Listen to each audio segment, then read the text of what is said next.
কলকাতার জোকা ম্যানেজমেন্ট কলেজের ধর্ষণের ঘটনার রেশ কাটতে না কাটতে নাবালিকা ছাত্রীকে অশ্লীল মেসেজ করার অভিযোগে গ্রেপ্তার স্কুলের প্রিন্সিপাল।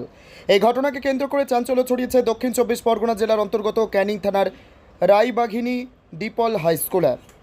স্থানীয় পুলিশ সূত্রে জানা গিয়েছে, ক্যানিং রায়বাঘিনী এলাকায় ডিপল হাই স্কুলটি খ্রিস্টান মিশনারি স্কুল হিসেবে পরিচিত। এই স্কুলের প্রিন্সিপাল লক্ষ্মণ লিমা এই স্কুলের এক নাবালিকা ছাত্রীর হোয়াটসঅ্যাপে মেসেজ পাঠায়। এরপর সেই ছাত্রীর কাছে পাঠানো মেসেজ দেখে ক্ষোভে ফেটে পড়ে ওই ছাত্রীর পরিবার। এরপর ওই ছাত্রীর বাবা মা এসে স্কুলে প্রতিবাদ জানায়।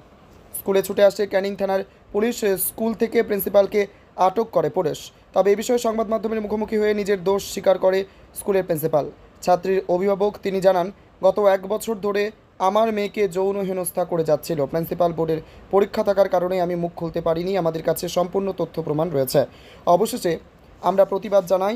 এখন কলেজের প্রিন্সিপাল তিনি স্বীকার করছে যে এমন ঘটনা তিনি ঘটাননি।